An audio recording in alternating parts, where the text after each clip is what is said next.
I would like to welcome you to this year's CMA digesting event. Normally we discuss the results of the past COP at the traditional New Year's event. This year everything is a little bit different, and we would like to look back on the climate year 2020 in general, and venture also an outlook for the challenges ahead of us.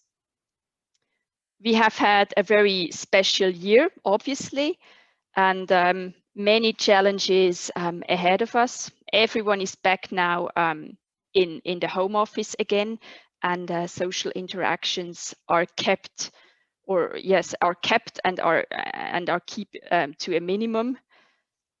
That's why I'm extremely happy that the Zurich Carbon Market Association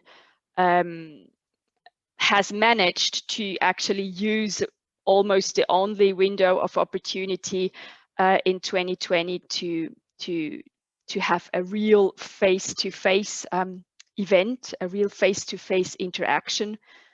And with joy and a little bit of melancholy, I look back on this cozy summery anniversary event, which was held here at Infras on our terrace last summer.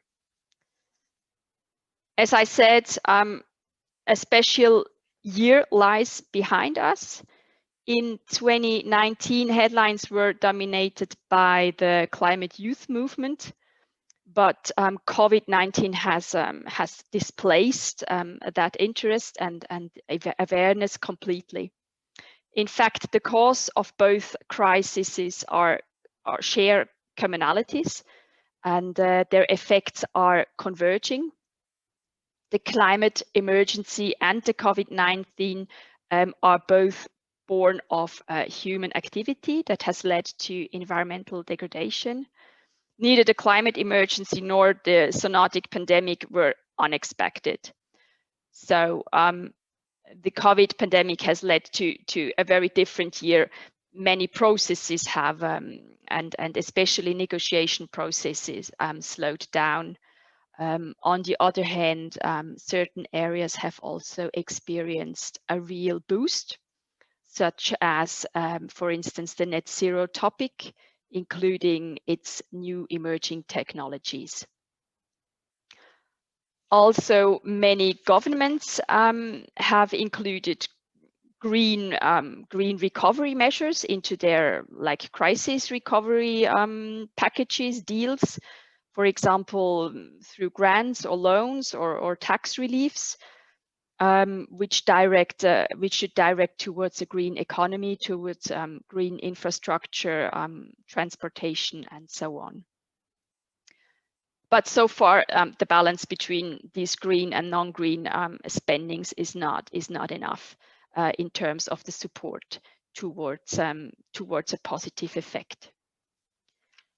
And last but not least, another major game changer, of course, was the change of the political forces in the US.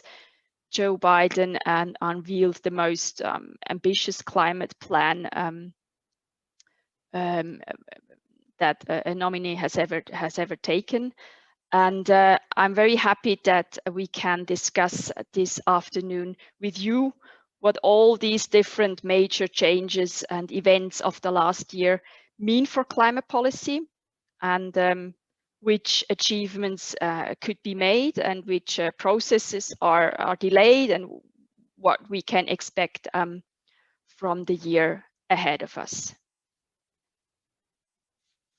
This is the agenda for this of this afternoon. We will have 4 keynote speeches, very short ones.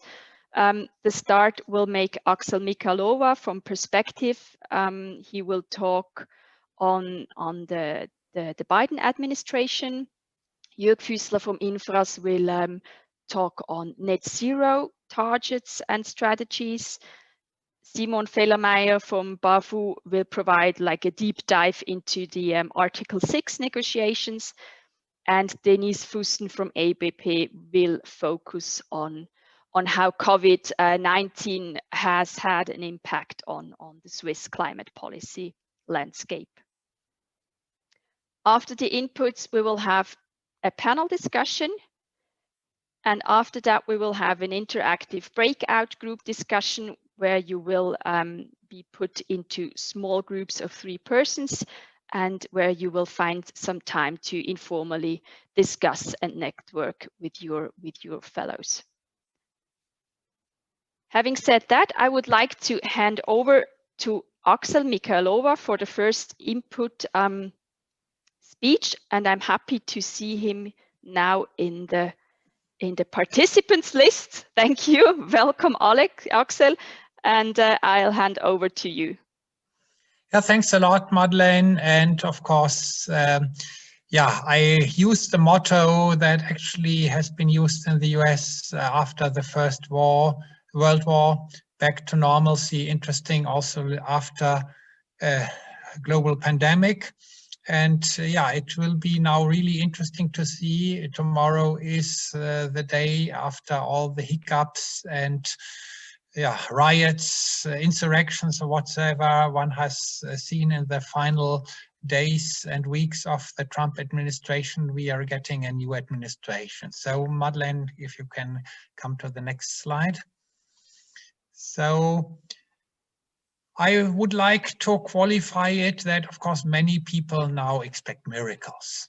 And of course, the biggest climate change plan of any president-elect, you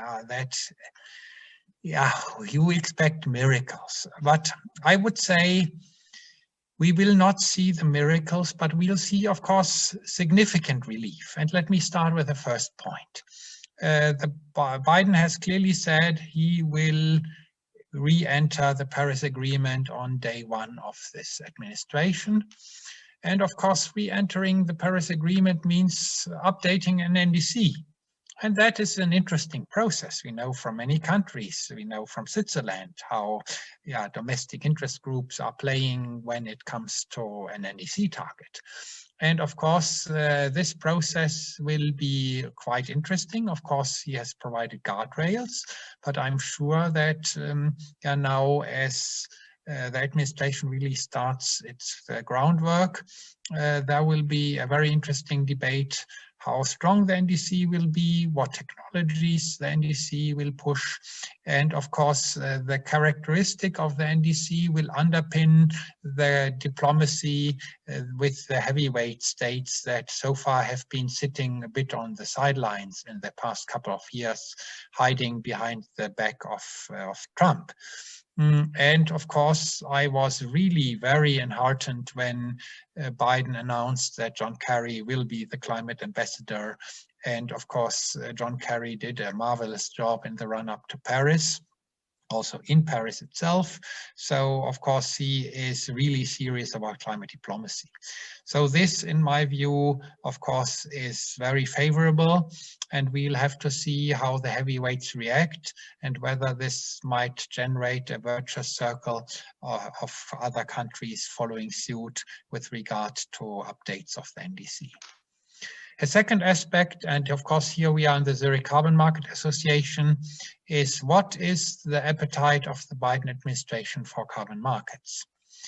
It is clear that we will not see a US carbon market because that would need the majority of 60 Senate votes, not just 50, because otherwise you'll get the filibuster. And even Obama, when he would have been able to get this done, was not able to do it. So we will not get that. Also, I've talked to many players in the US, and everyone confirmed unanimously that the US administration will not buy international credits. What of course could happen would be that those states in the US that have been engaged in markets, and of course California being one side and Reggie on the other side, and also some states engaging in transport related to ETS, they would be encouraged to do more. So I would hope that we'll see a situation a bit similar like in Canada, where the provinces are competing and serving as laboratory for market instruments. But yeah, the big international push for market will not come. Of course, the Biden administration needs to do painstaking work to actually repair all the damage that Trump's administration has wrought on domestic climate policy. And of course, this needs to be done through bottom-up regulation, budget appropriation process. So a lot of nitty-gritty work for lawyers. There will be a lot of legal cases.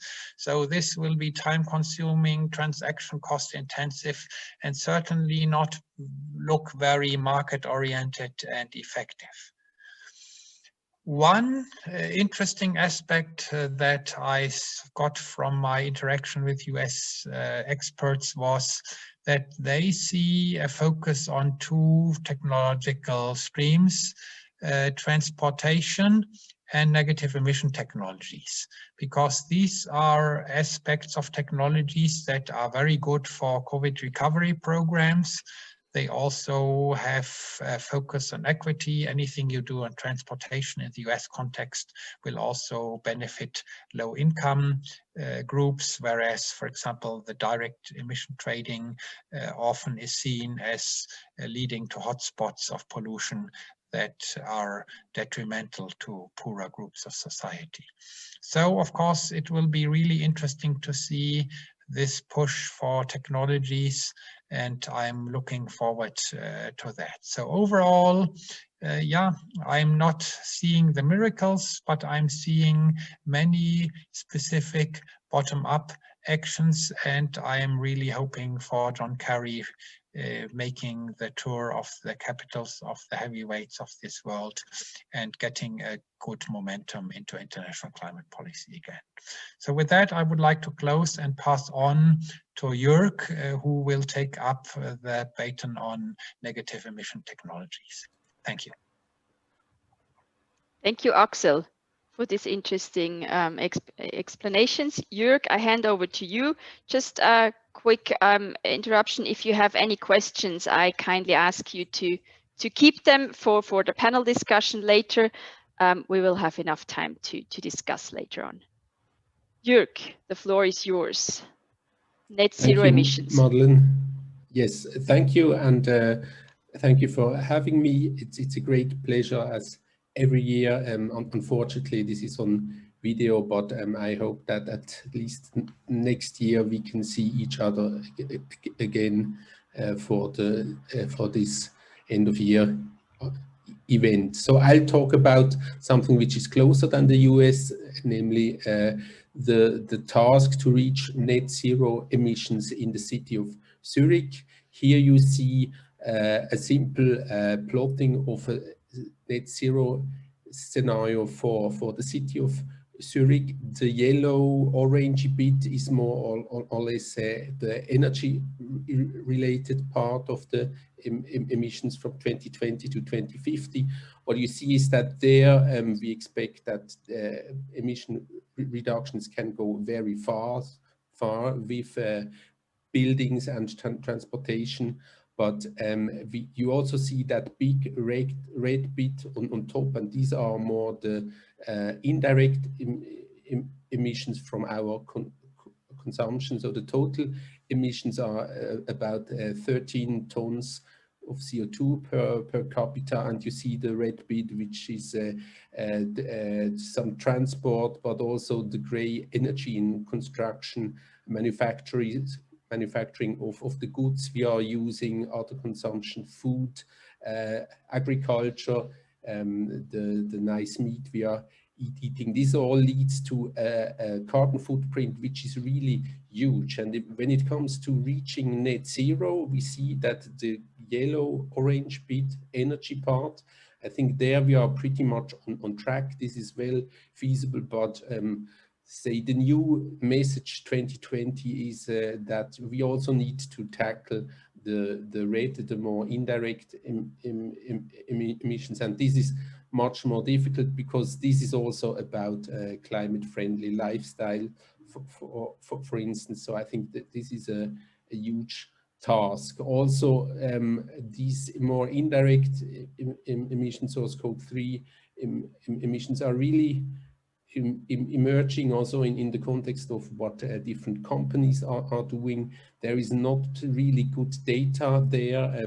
Companies are not sure what their supply chains are doing in terms of carbon footprint. So I think there is a lot to do. I also learned, and this is a discussion which I experienced already in the year 2000s and afterwards, the importance of negative emission technologies within the context of net zero targets has re-emerged. You see here that little green blue wedge. I think that will keep more of our time in the future too.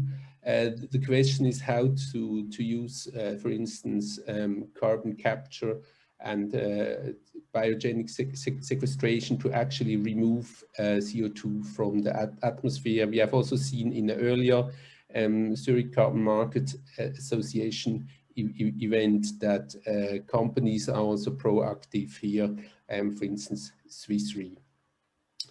Another aspect that is really important is which is showed in this little map. So you might think this map shows a typical path of a COVID-19 spreading event, but it is not. It is a global laptop supply chain, and it shows a bit the interconnectedness of our work, of our economy, and that it is very important to not only look at single countries, but look at the whole network of countries and players working together. We did a study which showed, for instance, that for a country like Germany, the impact of climate change that impacts their import and export side of the German economy, that this climate change impact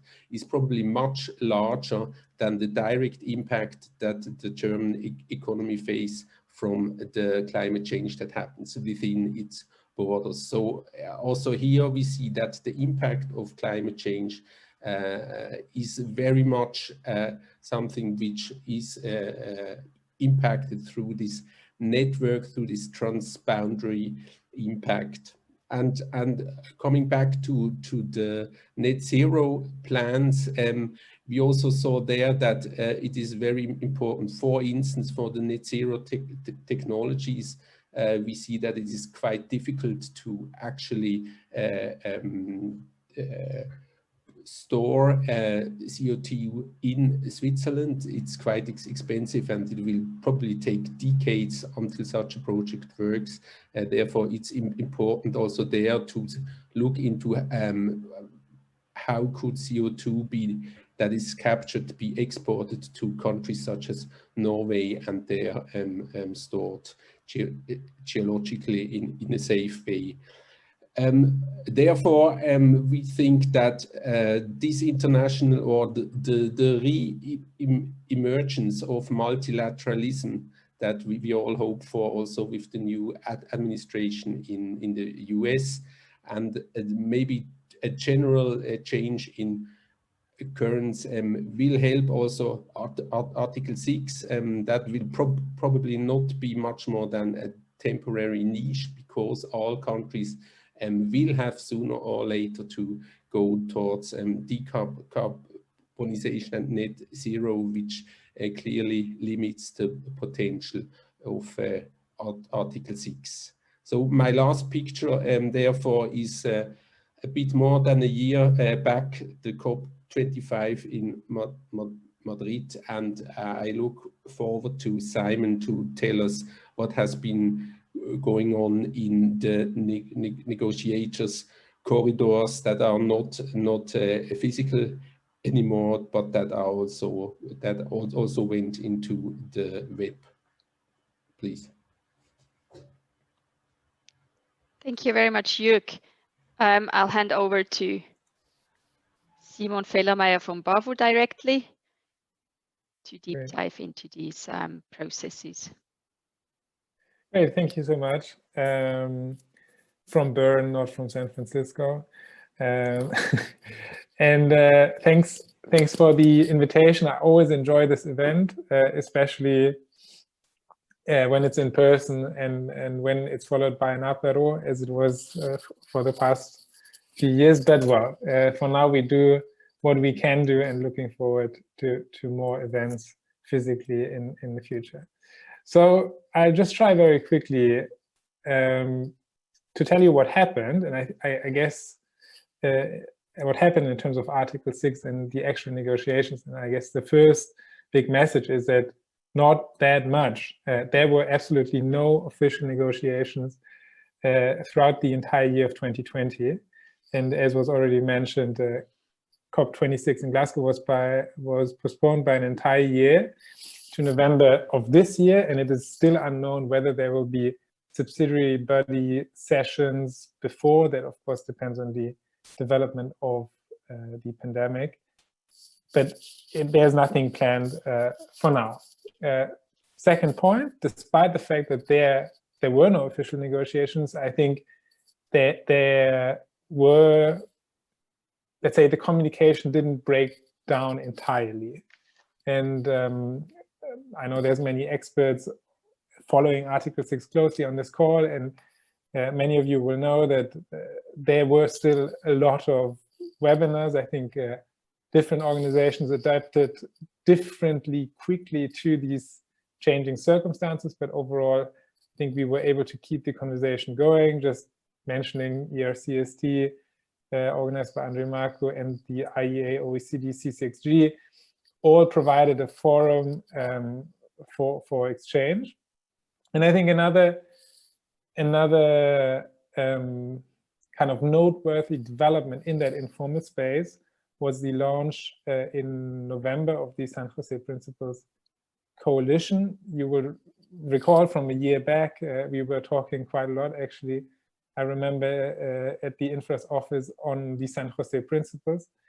And so there was a ministerial push to form this into, well, kind of more of a proper working group that tries to figure out what do we have to do from here up until COP26 as in the group of these countries in order, well, to make an agreement possible and to come to the best outcome. So these are kind of the very broad lines of 2020. Then secondly, I just want to share an observation of how the dynamics of the Article 6 negotiation room have changed throughout the year. And I would say there was initially, once the pandemic hit, a moment of shock and stagnation. I think everyone just first has to figure out, how does home office actually work? Do I still have a VPN connection, and so on and so forth? And so I would say the first half of the year, there wasn't much. There was a June momentum session organized by the Secretariat, but no specific activities on Article 6. And the first time that from the official side there was again an attempt to reach out was by the Substat chair, Tosi Mpanu. Some of you will know him. It's a rotating position, and of course Article 6 is negotiated under Substat. That's why, well, he's kind of the person in charge and the person to make proposals for how to move forward on the negotiations. And so there was a group consultation in July. So EIG, of course, participated along with EU, Umbrella Group, and so on and so forth. And I think at that point, the sentiment that the Substat chair must have gotten that people is that people are not that ready for virtual negotiations yet. I think we were still in the process of figuring out, what does this pandemic actually do? How long does it last? I think there were still attempts also at that, or hopes at that point, that potentially a later COP26 in early 2021 could potentially take place. And so generally many, or let's say some groups, were really still opposing the idea of trying to have virtual negotiations and also of having any outcome documents from potential more informal events that could then be used later on in the actual negotiation. And then I think we move forward a few months and arrive at the November climate dialogues that were held roughly at the same time as when the COP would have taken place. And so based on the consultations in July, there were then 2 sessions organized again by the Substa chair, one just with heads of delegation on the more strategic aspects of Article 6, and one on a technical topic, baselines and additionality, as part of the 6.4 mechanism. And in these 2 events, I think it became apparent that the mood has changed, that people generally have understood the situation is not going to change that quickly, and there is basically no other way than really engaging in virtual negotiations in as far as that's possible. And so as part of these 2 events, I think there was also a really strong mandate sent to both the Substa chair and the presidencies, so UK, and of course the current presidency still from Chile, along with the Secretariat, that all groups, all countries are really ready to do more and do more virtually on Article 6. And so I think that's a promising first sign.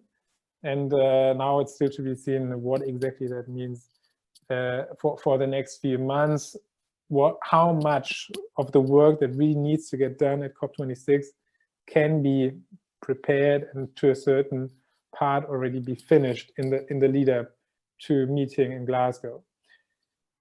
And so overall, there's a growing preparedness more and more to engage virtually in Article 6 negotiations.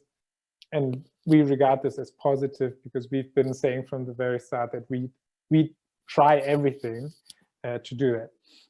Then just 2 more small points. I think another interesting happening at the very end of 2020 that is very Article 6 related is the decision by the CDM Executive Board on how to treat the potential registration of new projects and the potential issuance of CERs with a vintage post-2020.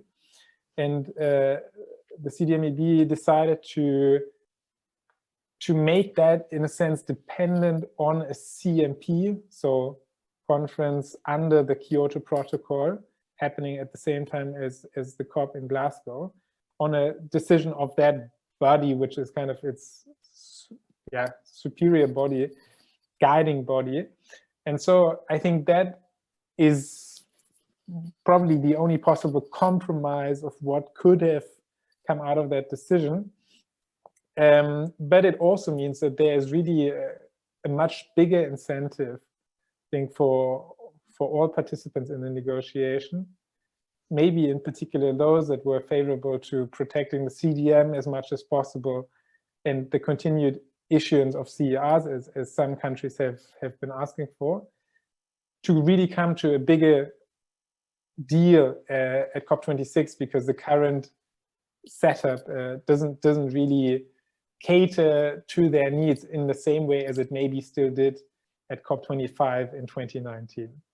Then very last point, Article 6 related, and I'm sure you're already all aware of it. Switzerland has signed this year, in fall of this year, 2 bilateral agreements with Peru and Ghana that set the framework for an Article 6 cooperation.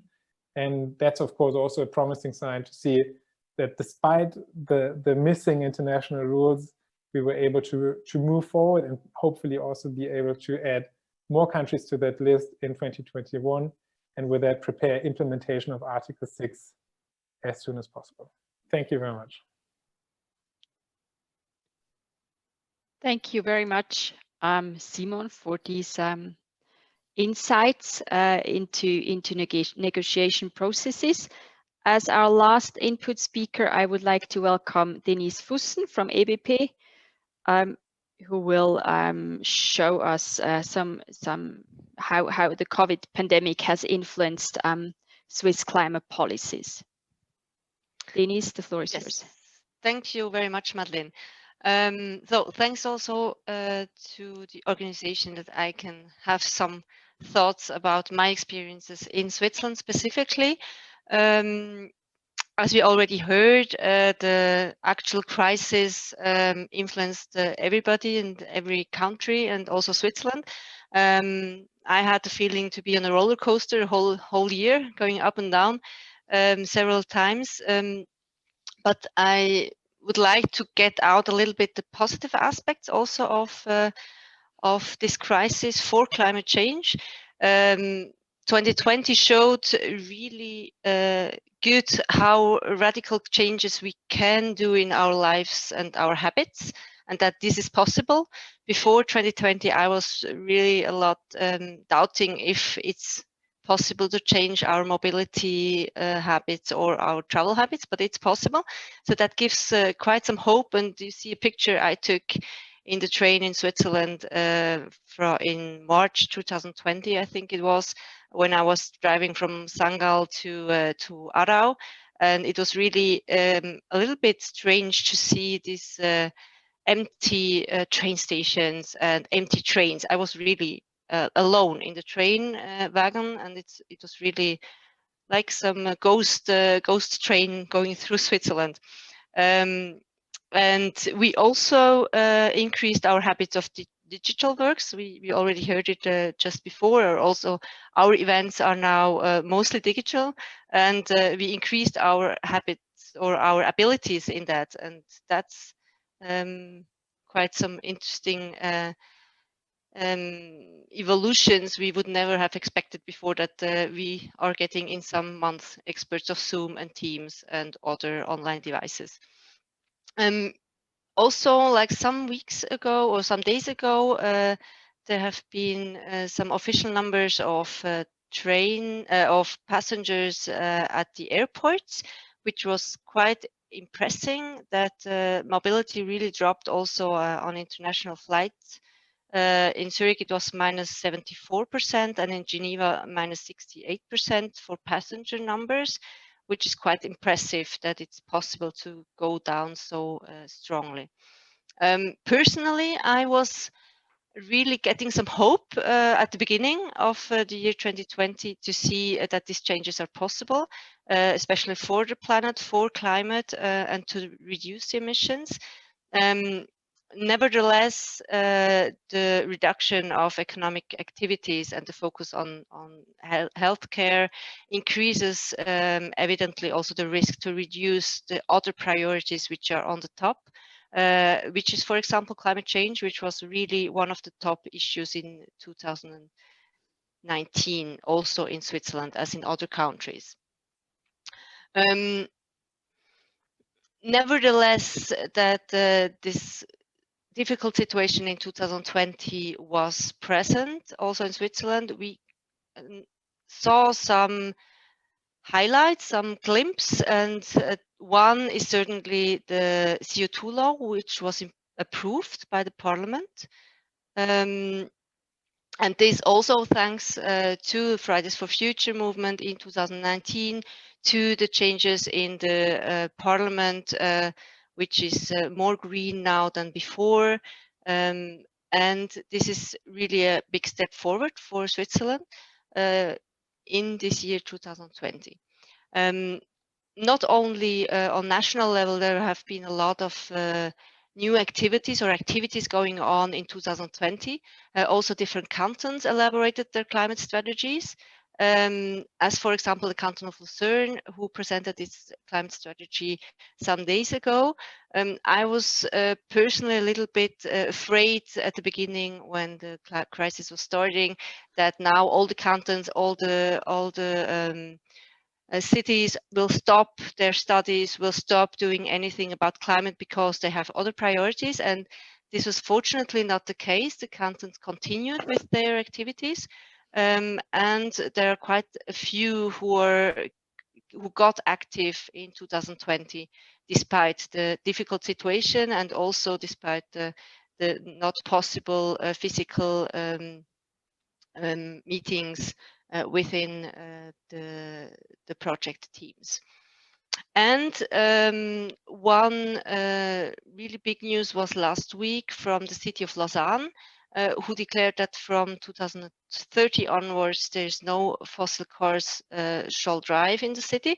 That is really also one of a good example that on the local level also there are activities going on regarding climate change, and that cities are getting active and are taking action despite the whole difficulties we lived in 2020.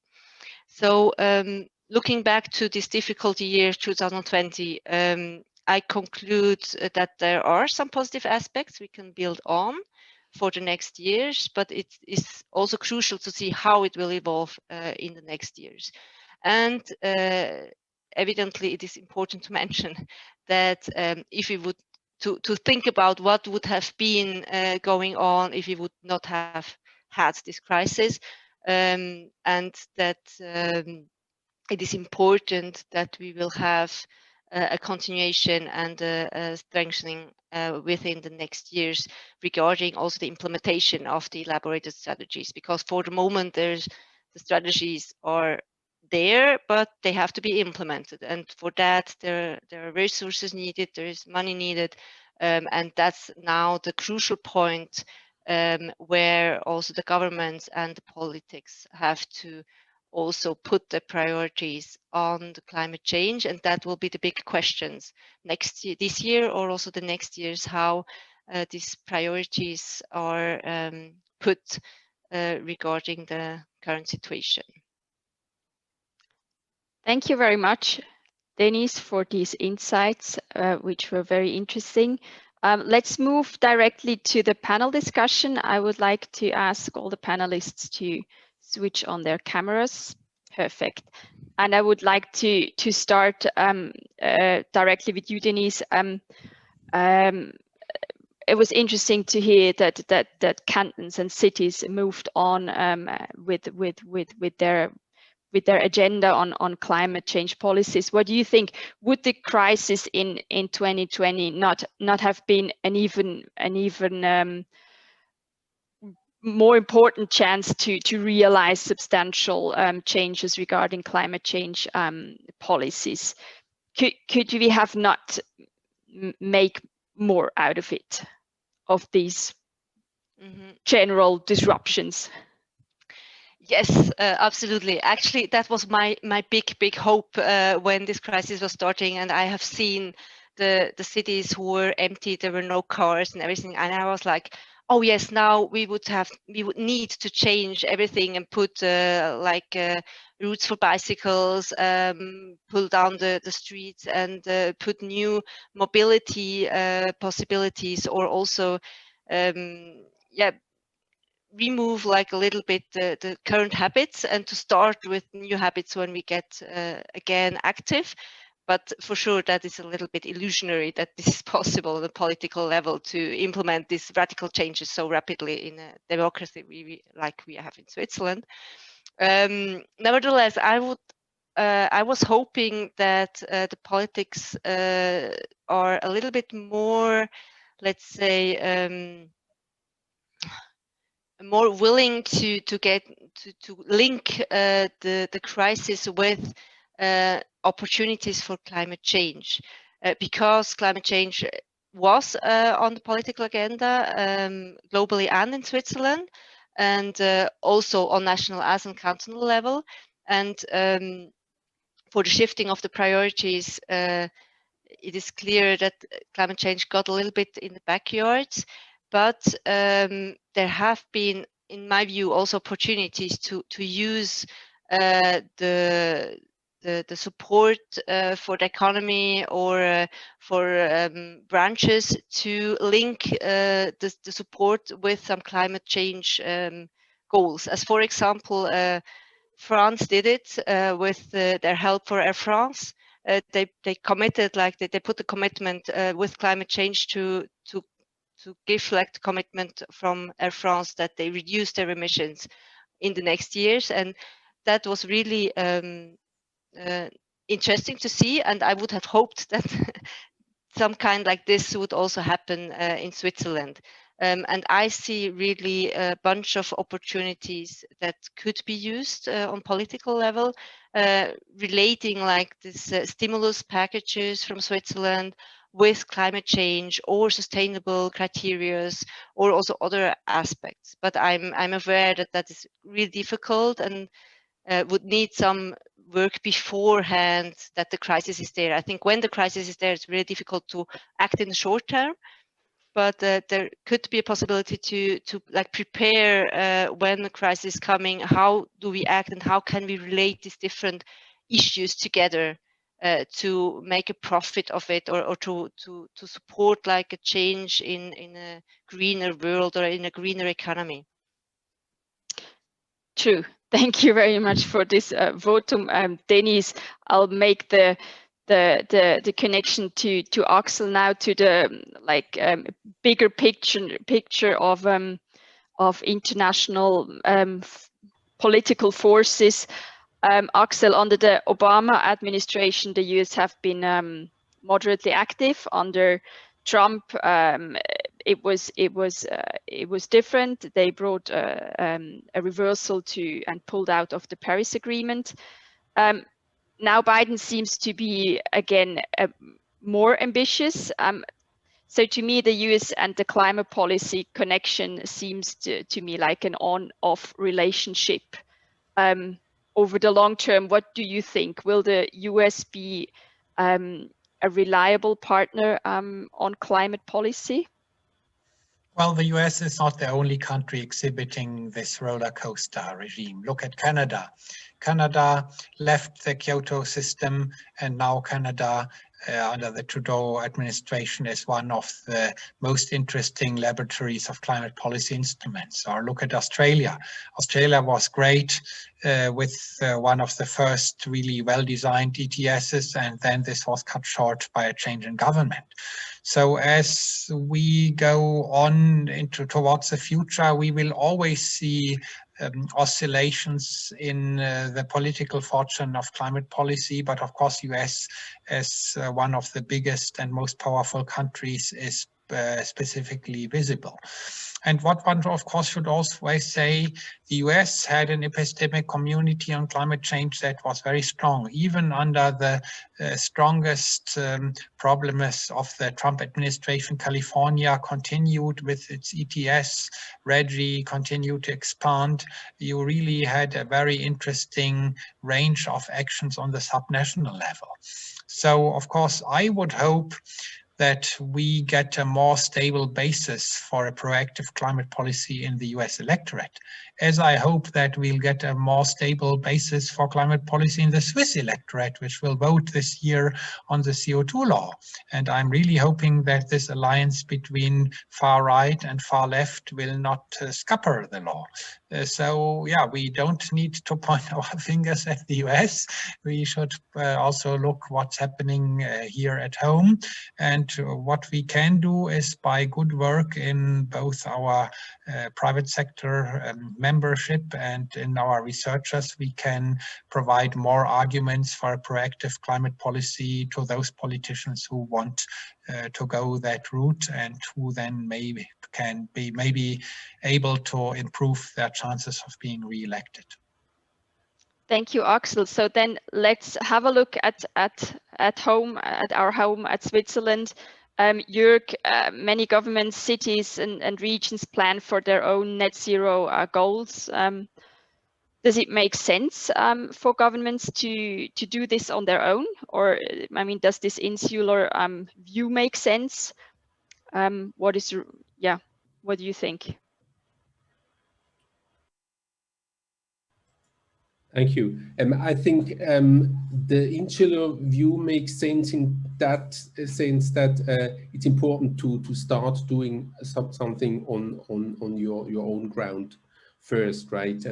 To reduce emissions from buildings, from transport, the things that are rather easy. They have to be right now, and each city can do that. But the more you look on how to reach net zero, you see that it's impossible to do that on your own. And this is the case for technology, for instance. The cheap photovoltaics we have now, they are only there because Germany decided to subsidize the development of this so strongly. Or also in general, the EU with the new Green Deal, this will be also very important for Switzerland, because it will set rule for industries in the large EU room, which will also be relevant for us, and which also will help to make available the relevant technologies, including negative emission technologies that are needed at decent prices to reach the net zero goal. And of course, last but not least, I hope that there will be like a reinvigoration of the UNFCCC, of the COP process, because it's needed more than ever. We hope that after Trump, the countries can work better together. This is of course still to be seen. But I hope that there will be more momentum from that. And of course, with that also for climate finance, where countries really need to step up, and also Article 6 with its smaller role probably. Thank you very much, Jörg. Before I go over to Simon Fellermeier, I would like to ask you, the audience, if you have questions for the panelists, please type in your questions into the Slido tool, which Anna is sharing right now. You can again scan the QR code and type in your questions into the Q&A session, and we will tackle these in a second. But before, Simon, as you have presented to us, the negotiation process is slowed down. Is it fair to say that the longer the international negotiations are blocked, the more the focus goes on actions of individual parties, such as in Switzerland, when it comes to the rule setting and the implementation of Article 6 mechanisms? What do you think? Yeah, that's a good question. I think part of the answer was already just provided by Jörg, because I think it's totally fair to say that yes, or in a certain sense, you have no other choice as Switzerland if you are in 2020 and 2021, and you know you have a mandate and actually a responsibility to make sure you can compensate some of your emissions abroad, then you have to prepare for it, and you have to prepare for it regardless of whether the rules have internationally been agreed or not. And that's what we're doing, and that's what we'll continue to do. At the same time, as Jörg said, I think it's also very obvious that the importance of that international framework, even with our initial actions, it doesn't decrease, because net zero, I quote, is impossible to do on your own, as Jörg just said. And so I think we need that system. We need it for Switzerland, we need it for Corsia, we need it for so many different areas. And we need the ability and the trust and the mandate in these host countries to really sign off on those projects and be able to authorize them. And if not, I think we can have great philosophical discussions all day long, but it's just not going to happen. And so I think having that Article 6 rulebook will be super essential in this, because so much of the current uncertainty is because countries, technical and political decision makers are, I think, unsure whether they can go down this path now as we foresee it in the Paris context or not. And of course, it's a very understandable reaction to be careful and to wait for that international rule book. And so I think it will be super essential. And I hope that, and as I said, I think countries are understanding that this really matters. COP26 will matter in that sense. That will be one of the essential outcomes if we can hopefully get it. And so in that sense, I'm somewhat positive, also with the CDMEB decision, because we need it, and we can try doing things on our own, but it's so much easier if you have a multilateral rule set. Thank you, Simon, for these explanations. I see we have a first question from the audience. Regina has a question to Axel. How can the new US administration reach potentially ambitious NDCs, if not with market mechanisms? Yes, thanks. Of course, the question is very pertinent. And of course, historically, the US has always been the promoter of market mechanisms. They were critical in bringing up the CDM in Kyoto together with Brazil. And ever since, they had really been pushing also conceptually. So actually, I was really surprised that my counterparts in the US all unanimously said, no, this will not play a role. I would expect that, of course, private sector will start to engage in favor of market mechanisms. And then a lot depends on how Biden now plays the two wings of his party, because it's clear that, of course, the left wing, for example, the Alexandria Ocasio-Cortez people, they are definitely not very much in favor of market mechanisms.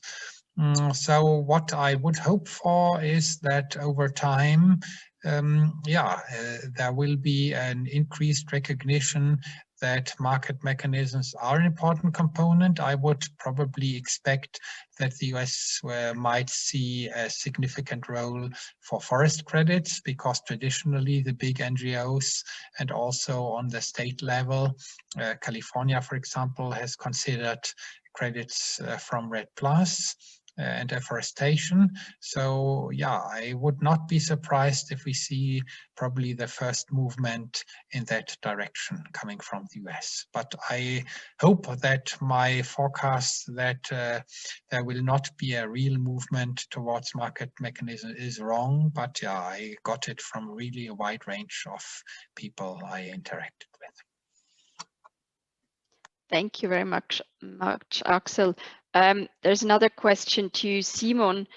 To what extent, if at all, has carbon dioxide removal already been featured as part of the Article 6 discussions? Can you elaborate on that one? Yeah, thanks to Peter for the question. Yeah, so it's a topic that hasn't been discussed very explicitly, but it is the general assumption, I would say, of the vast majority of the room that this is part of it. And if you just look to the text, you can see at the very beginning that what we regard as an ITMO, an internationally transferred mitigation outcome, which is kind of the unit, future unit of under Article 6, there it says this could be an emission reduction and removal. But we haven't gone much further in specifying what type of removal. And of course, there's hundreds of sub-branches in that. And my guess is that also the actual Article 6 decision on that matter will not change that much, but that it will simply keep that term, and with that keep the mandate for the further technical decisions, and to say, what can you do, what can you not do? And so it is foreseen, but we haven't gone into great detail, and I don't expect that to happen. We have enough other crazy things to solve before then. Thank you very much, Simon. Would you like to take the third question as well, which is very specific regarding the CDM Carl Ulrich asks, did I understand correctly that the CDM future will be negotiated in a separate session parallel to the COP Glasgow? Just a short answer. Yes. So at the COP, we have a meeting of the CMA, which is the body under Paris, and the CMP, which is the body under the Kyoto Protocol. And it's kind of two rooms. And indeed, we will need a mirroring decision. And we already tried it at the last COP. But I think also the Secretariat and the presidencies have to learn how to deal with this, because they are scheduled at different times. And then once at, I think also COP25, one was through, it was kind of almost inevitable that the other one would fail as well, I would say. And so I think this will be extremely important to combine the two. And of course, what kind of solution could that be? It's a statement on what are we doing with these CERs. So there will be discussions of vintages and of to what degree can you count that towards an NDC. And yeah, so double discussions in two different rooms, hopefully all tied together for a good final outcome. Thank you very much, Simon. So let's take the next market mechanism question, which is regarding carbon border adjustments. Who is in a position to answer this one? Is it Jörg? Yes, it is Jörg. Let me try this one, and others to chime in. And I think the two questions, the one from Jacqueline and Carl Ulrich, they are also linked to a certain extent. I mean, the worldwide CO2 tax has been something which has been, aimed for since the 90s at least, and would be in the economists' view the perfect solution, but it's probably not very probable. Similar, like with Article 6, what we probably see is a club thing, a club solutions. There are more countries who introduce carbon taxes, also taxes which are linked with innovative mechanisms to foster mitigation projects, for instance, in South Africa or Mexico. So you can also mix different instruments and have a very interesting outcomes.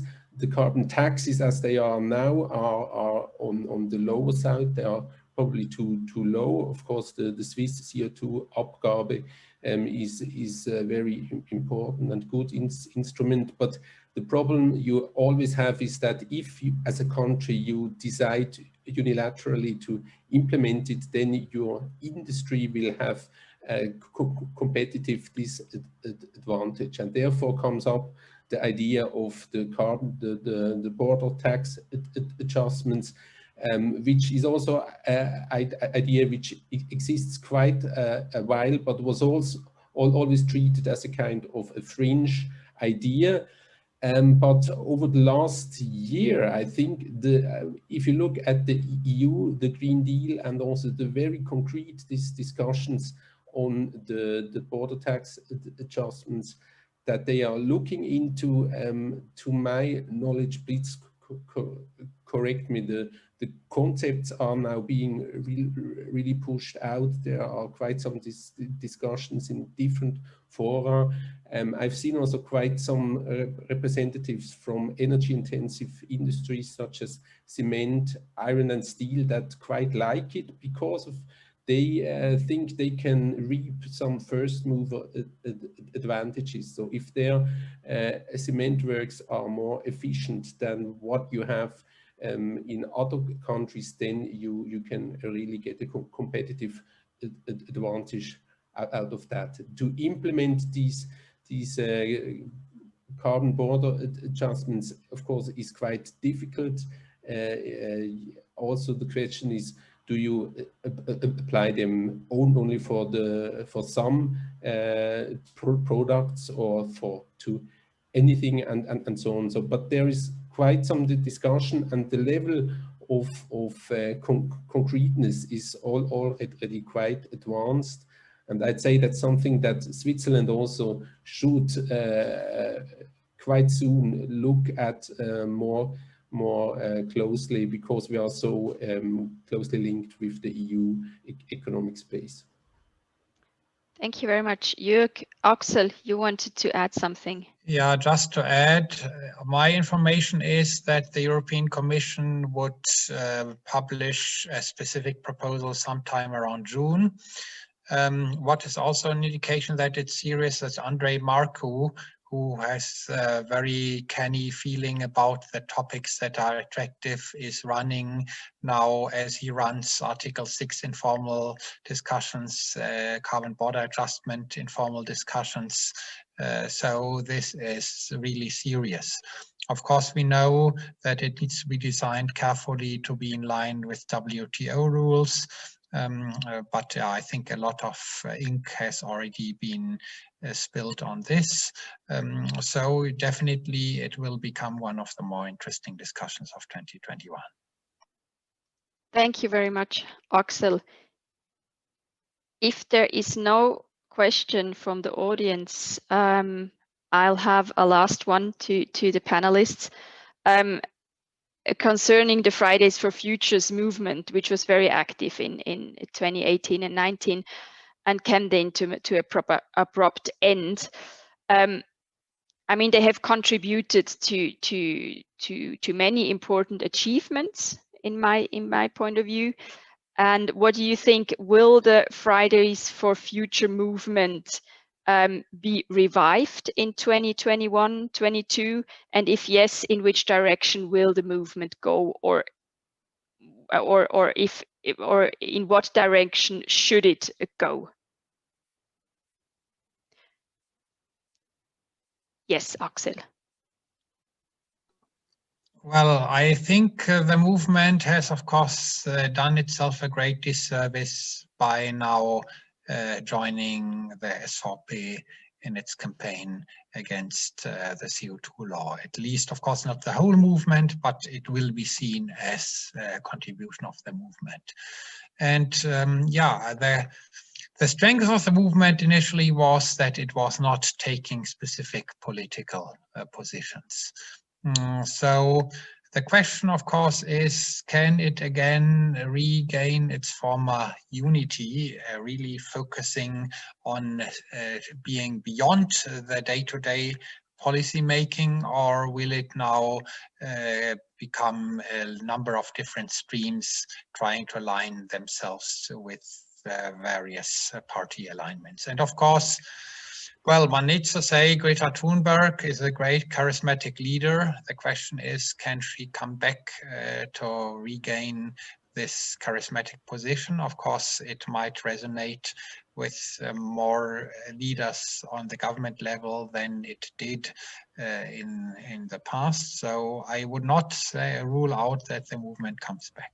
At least the message has reached the company world, and there it continues to reverberate. Thank you, Axel. Jörg.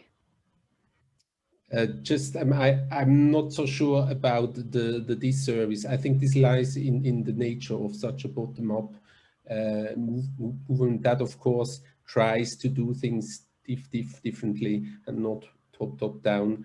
I think there have been, particularly in the Romandie, some units who decided to support the referendum, but I think the majority is against it. But of course, it's a big problem, and that internal struggle for the whole movement. I hope that they come back. I think I'm also pretty confident, because I think many of them are still working on this, and it's, I think, very important as a voice, because without them, all the big plans of decarbonization will be implemented in a far too weak manner. Thank you very much, Jörg. I think we have a question here from Regina again, which I would suggest that you can discuss this one in the breakout group discussion in a little bit more depth, which I would like to start now. I thank you very much for for all the panelists for their input presentations and for taking all these questions. And